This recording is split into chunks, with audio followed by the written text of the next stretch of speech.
morning, good morning, good morning, and thank you for joining me on Friday's episode of the Roundtable Talk Show. It's Friday, and you know what that means. I didn't tell our guests, but I always tell people you don't want to be on my Monday show or my Friday show. And why is that? Mondays, I've slept all weekend. I'm rested.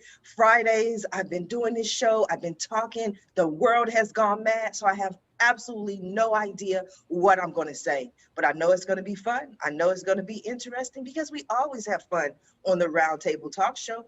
That's what we do. So I'm going to ask you to do what I always ask you to do every day, no matter what day it is, Monday through Friday. I make the same request for you to go out and be an evangelist for the Roundtable Talk Show because we need your support. And not only do we need your support, but your friends, your network, they need your support. They need the information that we share every morning, weekdays at 8 a.m. Pacific. So if you haven't shared this information, what kind of friend are you? Share it with your network. Friends don't let friends miss out on the Roundtable Talk Show. Now, while you're sharing the show, I'm going to go ahead and introduce our first guest. We have a real life angel from heaven on the show. Yes, we do. We got an angel here just for you. Now, Angel from Heaven is also known as the CEO Confidant. He's an influencer, international TV host, public speaker, CEO consultant, board member, and philanthropist. In the last 21 years, Angel has empowered more than 1,500 CEOs in 33 different countries. He was born near Barcelona, and he has lived in 8 countries and speaks 5 languages. So I guess we'll have to see how he's doing during this global pandemic. Angel, good morning. How are you? Good morning. Very, very well. Thank you. What an introduction. I have to say it's the first time ever I've been introduced like that. So this Friday will definitely go to history. Thank you so much. I like making history. I like making history. It's fun. You're already making history. And thank you obviously to all the audience watching us. Absolutely. I love your background. I love your background. Now, you're a world traveler. You're all over this place. How has it been for you over the last year? Because I'm pretty sure your travel has been, maybe slightly altered. Well, totally altered, totally altered, and not because of the restrictions. Well, it's mostly because you have to stay in places like for 1 week or 2 weeks to quarantine and these kind of things. But thank God. We have remote working tools that we can use. But last year, as answering to your question, last year has been a year of awakening. That's definitely. So if you had asked me the question you're going to ask me today, 12 months ago, I guarantee you I would have answered differently. So that's the best thing I can say right now. So what have you been up to? You have all these accolades. You're doing the most. You're saving the world. You're helping the people. What does a typical day look like for you?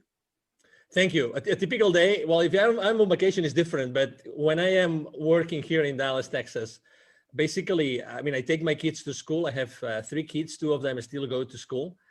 And after that, I just start my normal day. I have an intention experiment I've been doing for the last 3 years. For half an hour, I meditate with 8 other people from different places in North America. And after that, my day starts with, basically. Well, I didn't mean to interrupt, but I want to talk about that because that was unique. Most people, and I just ask random questions just because I'm curious, because you have so much going on, and people always tell me like Sharifa, you're busy, you never have time. So I'm like, what does a typical day look like for someone like you? But intention experiment, I don't want to gloss over that because I've heard about, morning prayer calls and meditation, but intentions and experiments don't typically go together. Please clarify. Thank you. So basically, a few years ago, I went to a conference of a gentleman. He's of a doctor called Dr. Joe Dispenza. At that event, I got to know, before going to that event, I had read a book about Lynn McTaggart because Lynn McTaggart interviewed Dr. Joe Dispenza. Lynn McTaggart, she lives in the UK, and what she does is she conducts worldwide intention experiments. Actually, you can go Lynn McTaggart, you can Google her, and she has a great book about that. So basically, intention experiment means that every single morning a group, we are 9, but a group of 8 or more people can meet up, and basically they decide, okay, so today we are going to intend for something specific that we want to happen. And we do that for a week. So every single week we intend for something that has been proposed by one of the members. So every week, again, we've been already 3 years. Every week we've been intending for one different thing that has been asked for one of the different 9 members of the team. And we're right now, actually, after so long, we are right now working on a book. We are writing a book called 10-Minute Miracles, because we've seen so many miracles happen. We've seen people healing. We've seen things changing in our lives. So it's been incredible. Obviously, in 3 years, I mean, 52 times 3, right? Means a lot of experiments, right? A lot of intention, weekly experiments. So that's what we do every single morning. We meet, we start talking, and then for 10 minutes, we put them nice music to intend, and all of us, following a specific technique, we intend for something to happen. So that's amazing. I'm trying to figure out how I can get in on this call, because I need some 10-minute miracles or some 5-minute miracles. I like quick, fast. But for yourself personally, there had to be a reason why you stayed for 3 years. Was there something personal that you can share where you're like, I set this intention, it happened, you have to do this? Well, there have been so many things happening.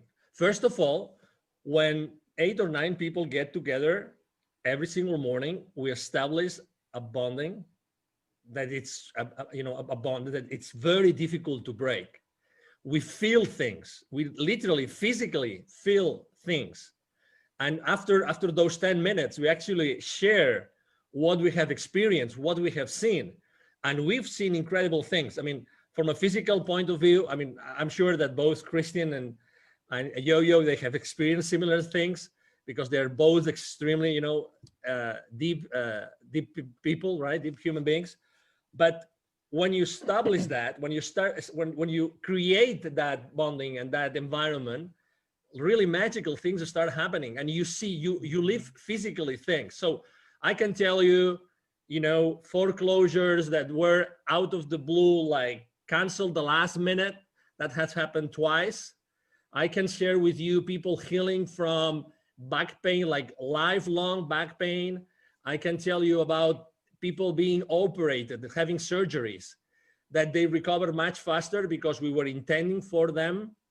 I can tell you people feeling the intention.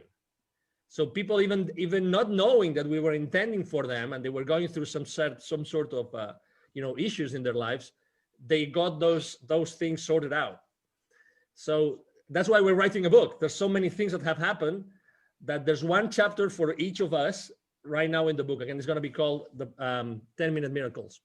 I love it. I love it. No, I'm so intrigued. I think I can talk to you for all day and pick your brain, so much in there. But Angel, I'm going to come back to you. I want to go ahead and introduce our next guest so we can start this conversation, because it's getting good. Miss Yamitra Wadeo. Yamitra is the only live past crazy specialist. She works strategically with individuals to identify, analyze, and release chaos and crazy in their lives by providing a safe space to begin their journey and guide them to the source of their own power. Yamitra is an Amazon international best-selling author of Fearless Women, Born to Give Thanks, and Transition to Freedom, and 7 other amazing books. She has received Author of the Year award for 2 consecutive years and has had the opportunity to share the screen with the late actor Tommy Ford in the movie The Last Time. She is the founder of Be Fearless Inc., Waddell Consulting Services, and Bear Your Hair. Good morning, Yamitra. How are you? Good morning. Y'all made me sound good. I like these introduction things. Everyone good at this.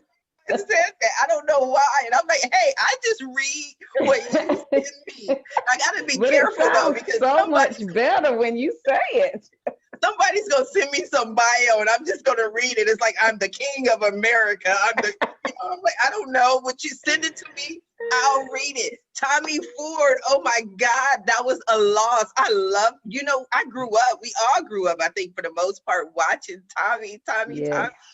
Yes, what a great loss. Good morning. How you doing today? I am doing peachy today. It's a great day. So I'm happy to be here. I'm excited And I would just like to tell Angel, I am a Joe Dispenza fan. Yes. I have the majority of his books, and I think he's just an awesome human being. I love him. Yeah, Yes. he is. Yes. Yeah, he's good. Yamitra, talk to us about Be Fearless. Where did Be Fearless come from? It most likely came from some sort of fear that you stepped over. Yes, it is.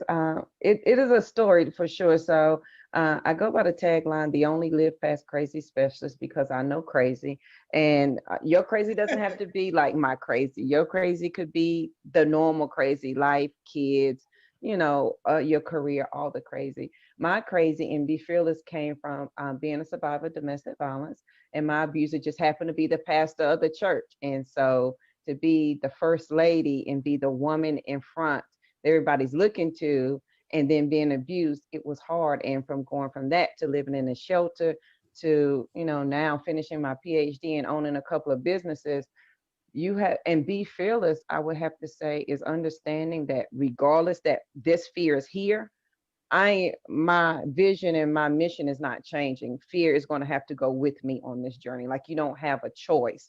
And so being fearless is understanding, acknowledging, yes, I'm afraid, but that has nothing to do with the fact that this is where I'm moving to and this is what I'm getting ready to go and do. What gave you the strength to get out of this situation? Because like you mentioned, for most people, the church is the rock of not only the community, but the family, right? So it's like getting divorced twice to me. I look at it like that, because you're divorcing this community and then also Okay. divorcing or getting rid of this person. Okay. So Yeah. what was that like for you? It was extremely hard because he had been a minister for 30 years. Who was going to believe? And then you have to look at the dynamics. I was 25, he was 51. We just had a kid. My family was 400 miles away. And who were they going to believe? A pastor who had been pastoring for over 30 years, or this young girl who seemingly married a man of status? And are they going to believe you? Or are they going to believe him? And so I essentially found myself fighting in the church, the FBI, because he reported me, said I kidnapped the children and moved states away. And it was a whole host of things. So on the day that I left was the day that I decided that I wanted to live. And I think it's a very fine line. And what I applied to that in life is sometimes we all have obstacles. And I break it down really simple. But did you die though? Like, you have to make a decision. But are you going to die when you make that decision? If the answer is no, then you have every right and every tool that you need to make that decision. And that's what I did. Like, I knew it was going to be hard. Who wants to live in a shelter and pick up pennies off the street with two kids? I certainly did not. But I knew that I the way I think, and this is where Joe comes in, that's why I love him so, that my current reality is just not, I don't agree with it. So I don't have to admit to it and I don't have to be subject to it. So if I can think a different thought, then that's what I'm going to do. And it has been a 16-year journey of living past crazy. And I'm a firm believer every day to give my words and my breath direction. So before I get up every morning, I give my words and breath direction to accomplish something every morning, even if it's to find abundance, to find the answer that I'm seeking, whatever it may be. That's what I set out to do, because I believe your words are absolutely powerful. Period. Wow, your story, your life is powerful. That's why I love doing this show. I really do. I love it. I love it. I love it. It's a personal passion of mine. Yeah. That's why I get up every morning and do it, because it takes away excuses for people. Yeah. When people come to me and they say, "Well, Sharifa, I can't because," or I'm too this or I'm too that, or this person is stopping me. I'm like, mm-mm. You're going to watch January 8th episode of the Roundtable Talk Show. You're going to listen to those guests. And then, because if they can do it, there's no reason why you can't as well. And so much of what you're saying resonates with me in my life and my crazy, I guess. Mhm. But when I was in my worst times and I lost everything and was homeless, I would walk and I would literally speak to God, and I would say, "God, I know you didn't bring me this far to Yeah. just bring me this far." Yeah. So you went through all of that, owner of multiple companies. Was there a point where you said, "You know what? There's something better, something greater. There's something else out there for me"? Yeah, oh, absolutely. I'm a fan of quotes and affirmations, and I'm a nerd. And one of the things that I could not do when I was married was go to the library. And the first day that I left, I went to the library and I was like the little kid. I faced the wall, and I love to smell books. I know that's strange, but I love the way books smell. And I smelled books, and I had a stack of books in my lap. And the first book I opened, I couldn't tell you the name of it, but the quote that I opened up to was by John Wooten, and I'm also a basketball fan, and it says, "Don't let what you cannot do interfere with what you can do." Because I was like, JoJo, what is it that you can do? Because I couldn't find an attorney that would help me. Nobody wanted to help me because everything was so crazy. And that quote came into play because it says, if you focus on what you can do, what you cannot do will take care of itself. And I was like, well, JoJo, you already had 2 undergraduate degrees, so that must mean you're not stupid. And so I learned the laws of North Carolina for representing myself, and I went to court and represented myself, won the case, and I live by that quote. Don't let what you cannot do interfere with what you can do, because what you can do is a lot more than what you cannot do. That is just what you choose to focus on. So I live by that quote, and then 2 more. Never close your mind to an idea simply because it's miraculous, because the idea came to you for a reason, and you are absolutely qualified to be exceptional. You're just nervous in front of your current community. We're just nervous because I want to be the first millionaire in my family, and who in my family is saying that? But it doesn't negate the fact that I'm absolutely qualified to do that. And so when we focus on those things and eliminate the negative, it becomes an amazing journey. Yes, yes. We just gonna change that M to a B though. We gonna have you. Yeah. We gonna start with Yes. billionaires We'll now. take That's that B. Yeah. yeah. We gonna change that. Everything else Yeah. I'm gonna stand in agreement with, but we just gonna make that change. Wow, what an amazing show. If you have not shared this show yet, go ahead and share it with your friends, because I always tell people, people don't believe me. It's the truth. Guests can attest. I do not select the dates that the guests appear. The guests decide what days they want to appear, and somehow, some way, there's Mhm. always a common theme. I don't know how it happens, just like Angel from Heaven probably doesn't know exactly how the 10-minute miracles happen, but we've seen them happen Yes. over and over and over again, which brings me to my next guest. And I know he's going to have a very important take on this conversation, Mr. Christian de la Huerta. With 30 years of experience, Christian is a sought after spiritual teacher, personal transformation coach, and leading voice in the breathwork community. He has traveled the world offering inspiring and transformational retreats, combining psychological and spiritual teachings with lasting and life changing effects. Good morning, Christian. Morning, Sharifa, and thank you for having me. Well, I'm honored to be here. You are so welcome. What do you think so far, Angel? Yamitra, what do you think? What are your thoughts?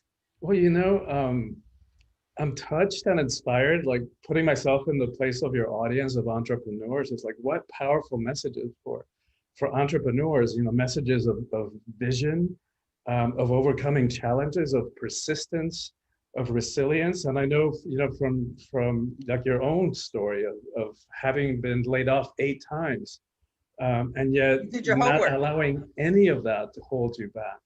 And here you are, going from state senate in California. It's like, wow, that's powerful and inspiring. And I love Angel's vision of, which he hasn't really talked about, but working with kids and his vision for empowering kids.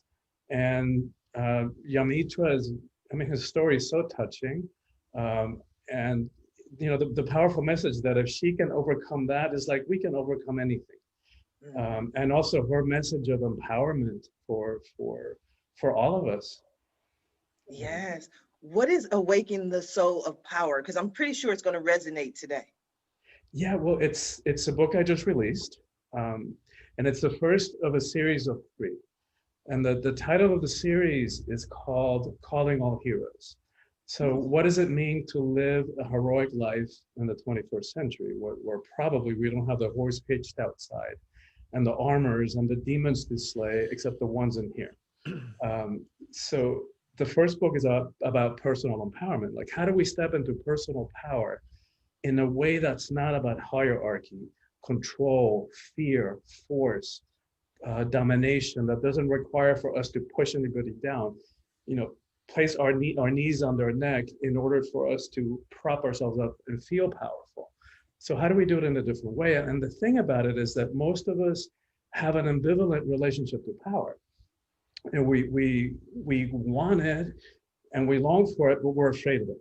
And as I've been working now for 30 years, doing retreats and working with people's mindsets and helping people get free from fear and limitation, what I've come to realize is that what we're afraid of is that we might abuse it. And no wonder, right? Like all we got to do is turn on the news or read the morning headlines, and every day witnessing countless examples of abuse of power. And no need to even get into examples today because it's right in front of our face. And so, but and then we've been so conditioned, but with quotes like power corrupts and absolute power corrupts absolutely. And then what good-hearted person is going to want to be corrupted? But what they forgot to tell us or failed to tell us is that quote from Lord Acton was it's part of a larger context where if you read the whole thing, the whole paragraph, it's clear that he's talking about political power, not about interpersonal or personal power. That's what we're all talking about here, right? Personal empowerment, in approaching it from different ways. And then the other aspect of that is we've been so conditioned as a society to be afraid of the emotions, right? We've labeled the emotions weakness, and especially men. Since we're little kids, we're like, the little boys don't cry, because in some twisted way along the point along the way, we label the emotions weakness and feminize them, as is the feminine was weak. Like if you want to talk about power, let's talk about the power of creation, right? And so that there's nothing feminine about the weak, but we've been conditioned that way. And so then we're afraid of conflict. We're afraid of confrontation. We're terrified that if we really bead all of who we are, that other people may not be able to handle us. So then we stuff ourselves, we stuff our emotions, and that doesn't work, right? What used to be spiritual teaching, that everything is energy, now we know from physics that everything is energy. Like that's the case. It's no longer spiritual teaching. So including the body, including the emotions, we know from physics too that energy cannot be destroyed. So just because we stuff it, it doesn't go away, right? All those emotions don't go away. They get stuck in the tissues of the body, and we walk around with them. And after decades and decades of suppressing ourselves and suppressing our emotions, we walk around like these cauldrons of suppressed emotion, which we then start either react, like somebody just rubs us the wrong way and we react because we're reacting to a lifetime of suppressed emotions, and we bring damage to our relationships, or that energy has to come out somewhere. So it starts showing up in bodily symptoms, cancer, ulcers, heart attacks. So we've got to learn how to feel and how to identify our emotions and learn how to communicate them responsibly, courageously, compassionately even. I think that is powerful. We're all on the same page today. I think that's so wonderful. Everything you're saying resonates with me. And it also reminds me of, like you mentioned, I am running for Senate 2024. I'm excited about that. In 2018, I went through this journey, right? For some reason, I started meeting all of these psychics and channels and mystical woo-woo people, and everybody, I would have all these different sessions, and one person after another said the same thing. They would say, Sharifa, you're not standing in your power. And I'm like, okay, thank you. I don't know what that means, but thank you. And then I go to the next person and they say, Sharifa, you're not standing in your power. And I say, okay, thank you. I don't know what that means, but okay, 2021, I know exactly what that means. Yeah. And it wasn't a fear of mine that I wasn't able to, or I was afraid of, but I think I had more of that. Why would I run for city council? Why would I run for Senate? There are, trillions and billions of people on the earth. Why me? And then I had to get to that point of why not me?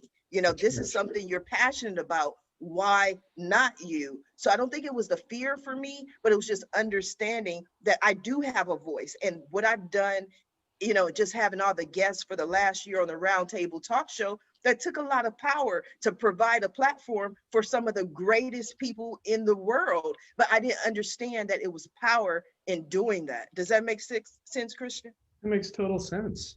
And thank you for doing that. Thank you for saying yes to your own call, to step into your power and to do heroic work, right? What all of us are doing is heroic. The way that JoJo got herself free with two little kids, to support, that's nothing short of heroic.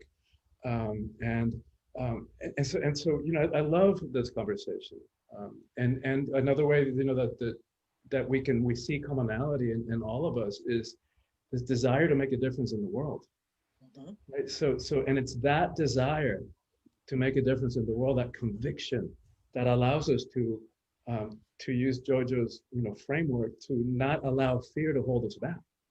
Right? So that Absolutely. desire to make a difference, our sense of service, our sense of conviction is greater than that fear that no longer holds us back. And that's, I love that word fearlessness, because we're confused about what that means. And like JoJo, embodies and teaches, it doesn't mean that we no longer feel fear. It just means that we no longer allow fear to hold us back. Yes, you made an interesting point though, Christian. I want to ask JoJo, because in everything I've done, being laid off 8 times, losing everything, even this entrepreneurial journey that I've been on since 1994, people always ask, why did you do it? And I'm like, because my kids said, Mom, we're hungry. There wasn't this deep rooted, I want to save the world. My kids were like, Mom, dinner needs to be served somehow, some way. So JoJo, when Christian looks at you and he's like, you know what, just getting these 2 kids out of this situation, that's powerful. And I agree wholeheartedly, there's power in that. But at that moment, were you thinking about the power, or you just like, I got to get out of here? Oh my God. I was thinking, and I'll just give y'all a quick backdrop. The day I left, my abuser had taken advantage of me in front of our 3-month-old, who was a preemie, who had just got out of the hospital. And so she was only 60 days old, and she only weighed 4 pounds. And so he had taken advantage of me in front of her. And I tried to kill myself that morning. And then the next morning, well, that night, he tried to have me committed to a mental hospital. And I was like, this can't be my life. Like, is this going to be my life statement?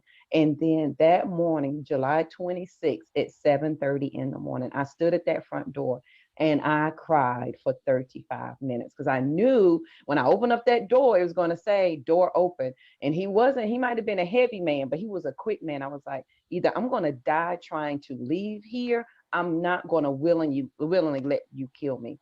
And that's exactly what happened. Mind you, my family was 400 miles away. I didn't know a soul. I had no money. I drove a car. The front wheel fell off if you went over 45. There was no tag, no registration, and no insurance on the car.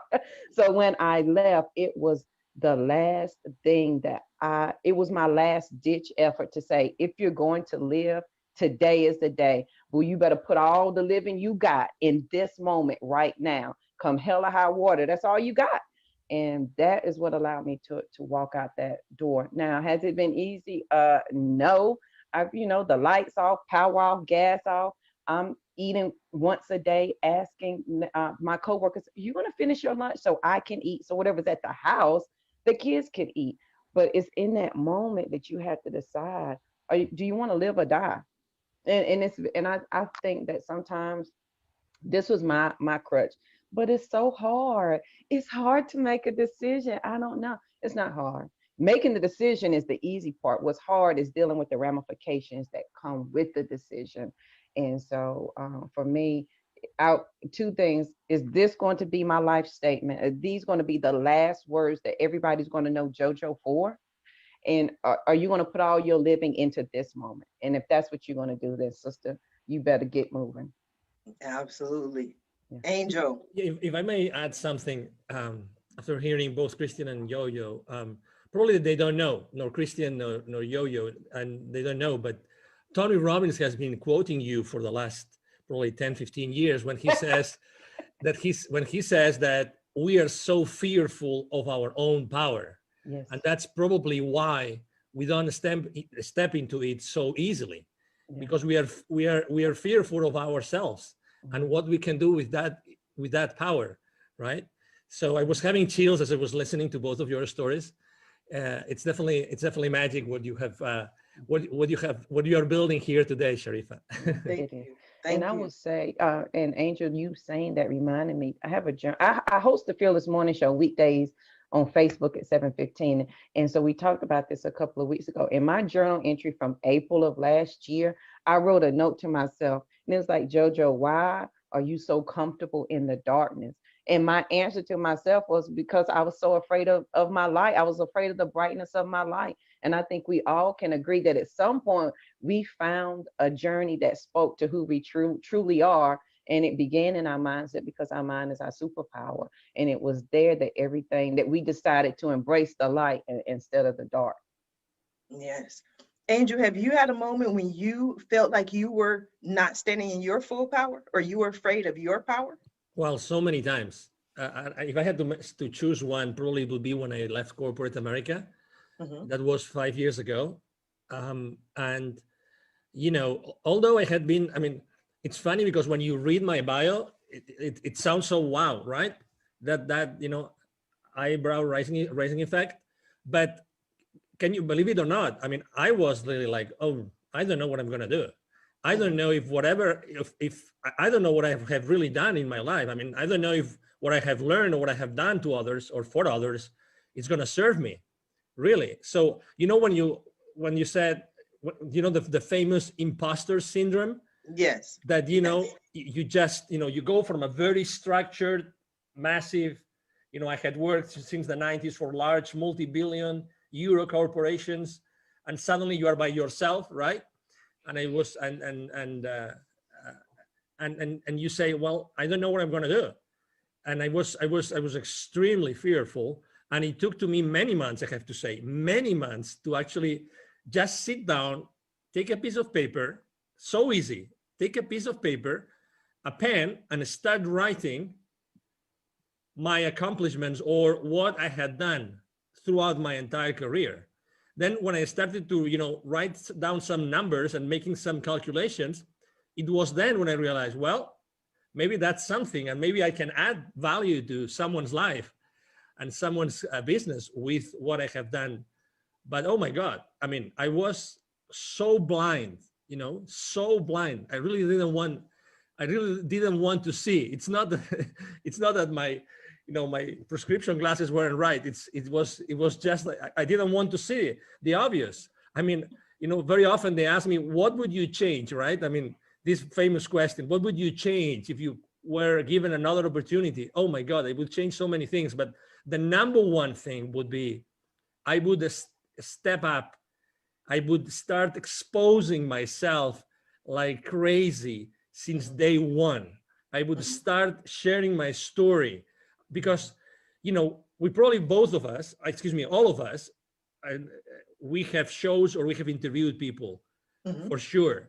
And we all know that the real power of our conversations is that we know for sure that someone right now is listening to us and we are going to change their lives. Yes. For sure. That's Yes. happening right now. I mean, not for me, for you, but this is happening. That's why we do what we do. With our questions, we're trying just to open up ourselves so that others, are able to listen to those messages. So had I started to share my humble messages from the very beginning, I would have started impacting others' lives immediately. Immediately. We just have to open our lives, open our mouths. And let me tell you a little bit of an anecdote. So it took to me almost a year to open myself and to do my first ever Facebook Live. And it was by myself. And I thought I have to make like an announcement to the world, right? Okay. So I went there, I explained, probably I didn't have all those numbers yet, but I went there, explained why I was doing what I was doing. And then I remember, as if it was now, when I clicked like stop broadcasting on Facebook, I started crying like a baby. It was, I mean, the pressure I put myself, like just to go raw into the world, saying who I was and what I was doing and what I was standing up for. Oh my God. But I will never forget that moment. But I said to myself, oh my God, I wish I had done this more and so That's powerful. That is so powerful. And the fact that you even share that moment, I'm pretty sure that many people who tune in to watch you had no idea. I mean, when we do our shows, like you mentioned, all of us in some form or fashion have a show or have an audience, everybody thinks it's so easy, but it's not easy to be vulnerable. It takes a lot to be vulnerable and to talk and to share your message. yeah, absolutely. And probably, right now, I don't care that much because, whatever happens. And that's one point that I wanted to make, maybe changing gears a little bit, which I think is killing us as a civilization, which is that thing of fitting in. Yes. We are raised to fit in. We have to follow certain patterns.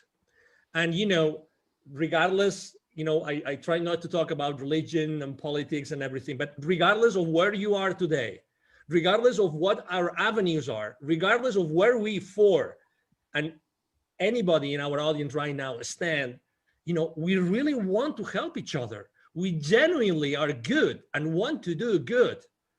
But, we are taught, unfortunately, I still have 2 kids in school age, right? They are taught to be fitting in. How much of their power, Christian, how much of their power we are limiting, we are, undercutting, we are, taking out of the lives of these kids forever, like forever. We really don't have to fit in. It's funny how just before Christmas, on a podcast interview, someone asked me a piece of advice. I said, I'm not very religious. I stopped going to church a long time ago, but I come from a very Catholic country, which is Spain. But guess what? I think these Christmas are so special because Jesus Christ, remember Christmas, Jesus Christ, because people maybe don't even remember that. He didn't want to fit in. He didn't want to fit in. He wanted to understand things. He understood what everybody around him was doing, and he was a disruptor. Why are we not taught to be disruptors? Why not? Why are we not taught to be disrupting all the time, to be working from that place of power? And I guarantee you, that doesn't mean, that we're going to be stepping onto someone else's toes. No. Then that's the big misunderstanding. We are raised to be competitive and to be fighting against the others. It's not true. Yes, Christian, true. That was a question for you. Why, Christian? Why are we made to fit in? It's that because humans are, social animals. And because we haven't been taught, like our parents weren't taught, their parents before them weren't taught how to help boost a kid's self-esteem and sense of who we are. So we grow up without having a real core sense of identity. And I love what Angel spoke, except that the only word that I would challenge is forever. Because yes, in a lot of cases we we know people give up their power forever. But I don't want to highlight that. I don't want to leave that in the space, because that is what the times are calling all of us to do, which is to reclaim our own power and find ways of expressing it that are a match for who we are. And it's going to be different in every time. And that's one of the ways in which I guide people by the hand in this book is helping them understand why we have a conflict with power. And part of it is that we've confused that there's different types of power. So one of them is, I talk about worldly power or egoic power, which comes from the ego mind, which we don't have time to get into today. But one of some of the qualities of that are we associate power with things that are outside of us, external. Like we tend to associate people who have money, who are famous, who are some part of they're either some part of a hierarchy. They're CEOs, or they have some political or religious hierarchy, or social or educational hierarchy. But the thing about those kinds of power is that because they're external, they're fickle, right? They're here today, gone tomorrow. Whereas the other kind of power, which I call soulful power, spiritual power, is inside of each one of us. Nobody can give it to us. Nobody can take it away. And it's actually more powerful, right? So I think of Gandhi or Gandalf, in The Lord of the Rings, where they're simple, monastic robes on their sandal feet, you would never know how much power they hold until it's needed. And then watch out. Like, Gandhi, and I know that you quote Gandhi, Sharifa, and, be the change. And, but he brought the British Empire to its knees when it was at its highest point, globally, in terms of global reach, without ever landing a punch or shooting a gun. And talk about power. Yeah, I think so often you make an excellent point. When we think about power, we think about power as far as putting people down, and like you said, keeping people down, or just simply brute force. Like we associate power with, I have to just go in and take over, and that kind of power. But I've learned that power can be gentle. You know what I mean? You can speak softly and still wield the same power without having to be aggressive or argumentative or controversial. Some things may wind up being controversial, but you don't have to just go at it at such a and the world is changing. One of the things that people keep talking about is that we're moving more towards the maternal. We're moving more towards the feminine energy of just, what are your thoughts on that, Christian? Well, it's a great question for me. It's one of the things that I'm passionate about, because my book is for everybody, of course, but it has a particular message for women, because I'm convinced that the single most important thing that needs to happen in the world is the empowerment of women, and not to make women better than or put them up on a pedestal. Women are just as capable of abusing power as men are. But it's because we have been so, as a world, as a species, we've been so out of balance for way too long. And for thousands of years, where the feminine, was made less than. And to that, we can connect all the other issues that we face. When women are in 50% of power, and when we all, regardless of what kind of body we're in, when we all reclaim the feminine, because we all have masculine and feminine energies in each of us.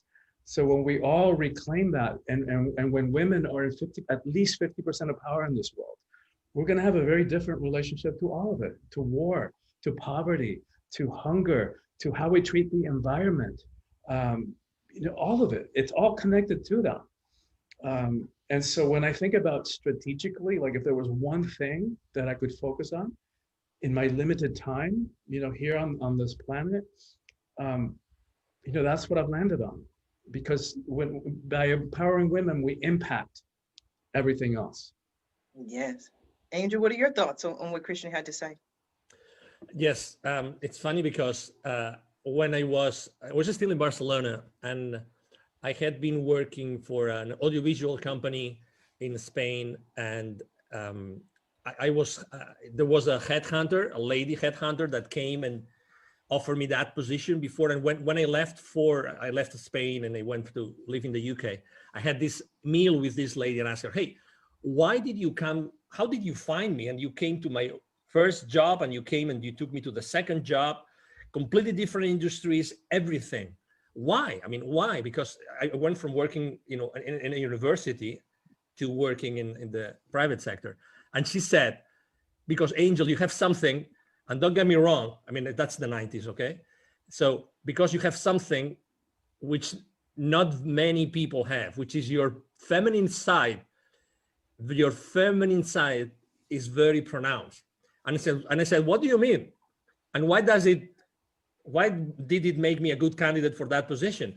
And he said, because you see life differently, because you are able to put forward things that other people would hide. And throughout my life, it's been funny because I've always worked with more women than men. Every time I have had to actually build my own team, consistently, I've been looking for female power to compensate what was already in place. And I have always felt extremely comfortable working with women. And in corporate America, I have to tell you, in high tech, that was my industry. I mean, if there were maybe, 10%, 15%, and probably only on maybe marketing, legal, all those specific departments, right? Or functions. But in my case, it was always very clear. I mean, women confront life in a completely different way. And it's completely complementary. to what we do. You know, there's not good or bad. I agree with you. It's obvious. It's very clear, Christian, that yeah, and you said it very clear also, Sharifa, that I think that we're moving towards a world where feminine energies are going to play a much more important role, and it's true and it's necessary. And when I go to Latin America to help the underprivileged kids, and I find those kids and I'm teaching them, I focus completely on self-esteem, because those kids will never receive that message anytime soon. You know, I'm not going to say forever, Christian, but anytime soon. They're not going to listen to anybody. They're going to hear that message of empowerment. But I focused on girls, because girls are the ones that are more limited in their future. The views of their parents or their tutors, their views about what the life of that girl is going to be is super limited, super limited. I remember going to an area north of the state of Puebla in Mexico, where there are 186 different indigenous communities. Okay, so many different languages. All the girls work in the fields with the parents, and they help moms cooking at home and cleaning. That's what they do, right? In this entire area, every year from high school, because there's a high school in this entire area, there are 400 kids that graduate every year, okay? So only 2 or 3 of these 400 eventually go to college, and only 1 is a girl. Isn't it crazy? Crazy, crazy. I would love to hear JoJo's thoughts on that. I think that's definitely crazy. Yeah, I think that's crazy. But I think Angel and Christian both hit on something that as women begin to, first we have to understand the power of our energy. I just held a women's conference called Sister Rise, Revitalizing Individual Sacred Energy. And as women, as we begin to understand what our sacred energy is and how it's going to change the world and how we begin to impact the world, I think that's going to, it's going to make a big difference. And I think as women, as we begin to see ourselves differently, and we have to think about how big of an impact, and guys, you can think about this too, how big of an impact your mother had on your life. We do a lot of things because the women in our household did them. We make the macaroni like mama, we clean, we fold our towels. And every day we are creating a legacy for our children to follow in our footsteps. As women, you know, we look to daddies, because I was a daddy's girl too, but I looked to my daddy for business sense, but I looked to my mother to set up my traditions on how I was going to raise my children. And that's an excellent point, because I laugh with my son all the time. My son will be 24 in April, you know, and whenever he does something and it's not correct, I'd be like, gotta do it right. Because people will say, your mama didn't raise you right. You know what I mean? Or they'll say, who raised you? I'm like, so this is not about you. This is about me, right? It's about me, because your name is all you have. And that, you know, in this book called The Awakened Woman, it says, if we forget if we forget who we are as women, then all who lean on us and look to us for guidance will be lost. So generations from now, great grandma JoJo, I could have lost everybody because I did not step into my power as a woman, and then understand that I have masculine, I have female, and I can manage them and hold them equally. But I absolutely, this is my wheel. I love this kind of stuff. So I'm over here dancing with my feet because I'm having a good time. You know, it comes to you know, it's attributed to Betty White, which she's, you know, her incredible, unique sense of humor. She said, you know, we're talking about courage, and she goes, and I'm not going to do it justice, but she goes, you're talking about having balls. It's like, those things are weak. You just thump them and they bend over and they collapse in pain. You want to talk about courage? Let's talk about vaginas. Those things take a pounding. Yes.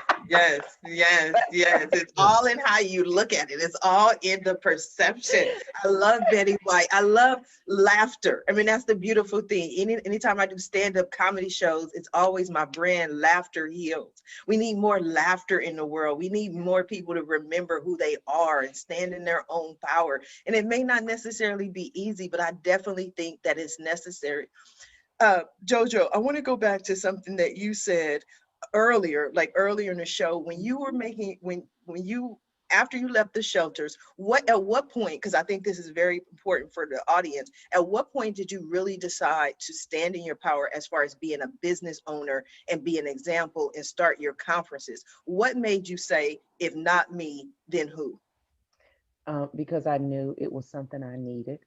No one was, and my pet peeve is giving somebody so much information that they're overwhelmed. Made it hit home because you know how you play entrepreneurship and you think you're going to do it. And I've been in healthcare for 20 years. I didn't want to give up the title that I worked at Duke Hospital or Duke Medical. I didn't want to give up that title, you know, that I've worked at all those places.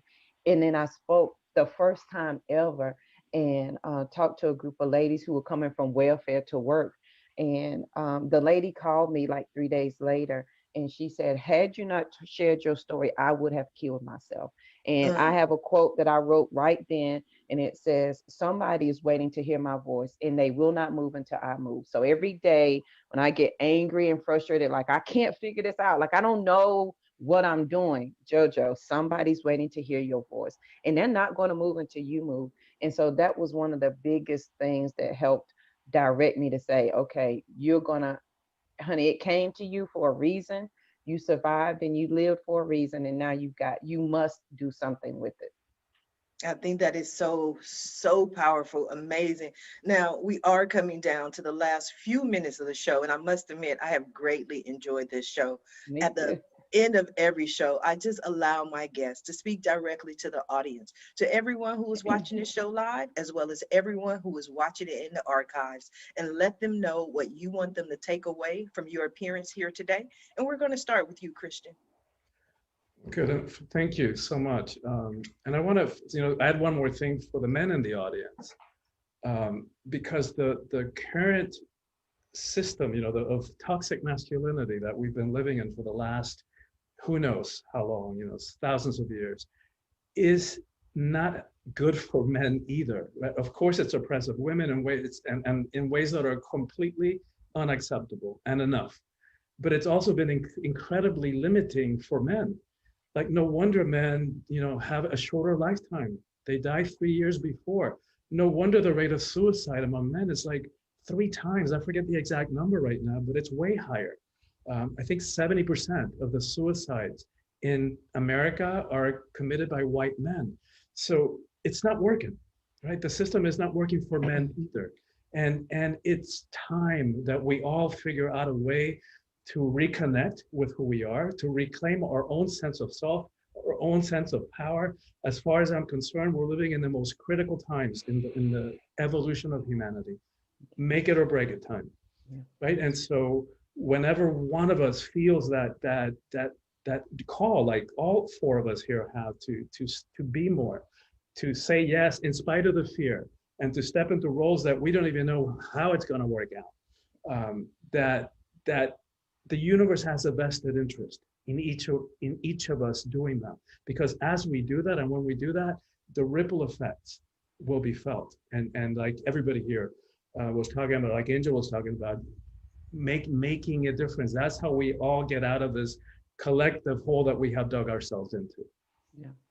That was powerful. And that was actually a very interesting statistic. I had no idea that 70% of suicides are white males. I did know I found this interesting fact out, is that more women than men attempt suicide, but more men than women commit suicide.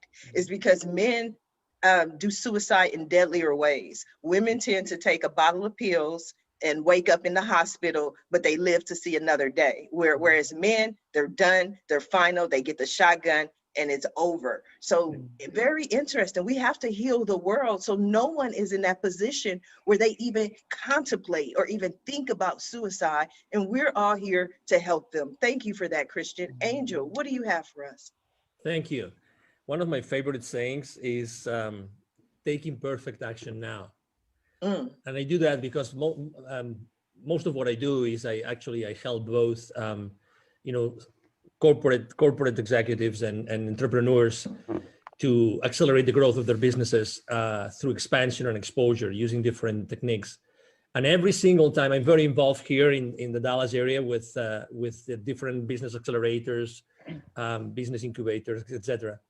And every single time I'm helping someone reinvent themselves, pivot in their businesses, I always have this same conversation. You all have an immense power inside to create wealth for the rest of the world. All of you, all of you. Tony Robbins says something that which is extremely smart, which is, your wealth is totally dependent and proportionate to the amount of people that you are able to serve. And I have to tell you that every single one of you have something inside your professional career, your life, that nobody else in the world has. Nobody. We all have lived completely different lives. Even if you think you are not adequate or you're not enough, you are already enough and you're already adequate. And you can already start. You can already start to offer your products, your services to the rest of the world. So I would encourage you to take imperfect action now, to start changing your life immediately, stepping into your power, as Christian and Jojo were saying very, very wisely, but do it today, do it immediately, do it immediately. As you realized, I think that many of us were confronted with death in the last 12 months, right? Like it or not, we had to think about death, at some point. So, hey, we can do so much good in this world, and the world needs us. And if it's not us, it's not going to be anybody else. Exactly. It's great when I was listening to that from Jojo. It's like when I created my nonprofit Wisdom for Kids, I said, if I don't do that, who's going to do it? To be honest, nobody's going to do it. Nobody can do this the same way that we are doing it. Nobody. So I love your passion, Angel. You are passionate. I love it. I love passionate people. Totally. You are so passionate. Totally. So that's my 5 cents, Sharifa. Oh, thank you for 5 cents. Usually we only get 2 cents. So I like that extra 3 cents. I love it. I love it. I love it. Thank you, Angel from heaven. Jojo, what do you have for us?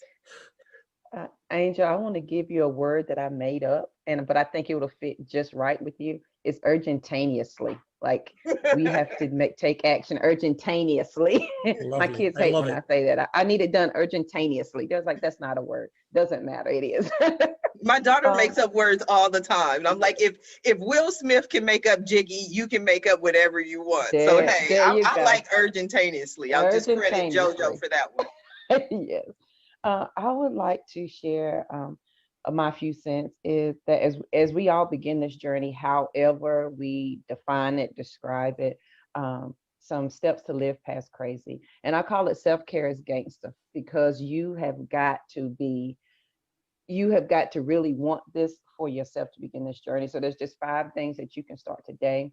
Number 1 is absolutely be quiet. You don't know what you like or what you want because you talk too much. So if you be quiet, you can hear what the God inside of you, the universe, the creator is trying to tell you. And there's a wealth of information. You have the answer. The problem can't exist without the answer already being there. They go hand in hand. Often we talk too much that we don't even want to acknowledge the answer.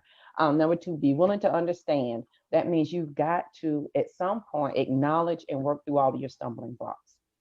Ain't no way around that. Like, you've got to be willing to do that. Number 3 is allow space for yourself. Allow space for healing and grace. I learned that on this journey as I was growing, I had to make room inside of myself for JoJo to be great and not be small. And Grant Cardone says it's you do more damage by living small than you do by living great. And so you got to make space inside. And then when you do that, give yourself some grace and peace. Forgive yourself. Yeah, you made a stupid decision, but you made the best one that you could at that moment with what you had. Give yourself some grace and peace, sister, and move on. And then respect the power that's in you. And you do that with wisdom and peace. Respect that you are a superpower, and every day you have the option to pick your superpower up or lay it down. And I would tell you that, and people say, JoJo, I'm not like you. Like, I'm not powerful, honey. JoJo ain't either, but please let me tell you something. You are so powerful that you convince the God in you that you're not good enough to do anything. That's how powerful you are. You override the innate universe inside of you that says you're a creator to say that you're not. So you can't tell me you're not powerful. You do it all day, every day. It's just what you choose to do with it. So respect the power that's in you. And number 5 is release the need to be less than, those old habits and thoughts. At least I'm not as bad as, at least I didn't do that. Release those words because they hold you exactly where you want to be. And it's not until we're willing to take responsibility for where we want to go that we're able to leave where we are right now. So as you begin this journey, I welcome you on your journey, because you couldn't have came any other day other than today, because you couldn't have understood it. You couldn't have received it. It would have never made sense. You would have said, JoJo's crazy for real. And I would take that title because I'm the only Live Past Crazy specialist. I'll handle that title. So as you begin your journey, I welcome you. It's going to be amazing, and have fun with the ride. Absolutely. I have truly enjoyed today's show. It has been an amazing show, amazing week. I want to thank my guests for joining me here today on the Roundtable Talk Show. And I especially want to thank everyone who tuned in to watch the show live, as well as everyone who is watching it in the archives. Just because you didn't catch the live show does not mean you're not important. You are very important. We still need your support. We still need you to watch the show, share the show, but please don't just watch the show. Please don't just share the show. Support our guests. Visit their websites. Pick up a copy of their book. They came here this morning to share their message just for you. So support them. Their information, their websites are in the Facebook post. And if you're interested in more ways that I can help your business, or maybe you want to be a guest on the Roundtable Talk Show, please visit my website at asharifa.com. Until Monday morning at 8 a.m. Pacific, everyone have a safe and a blessed weekend. Bye now.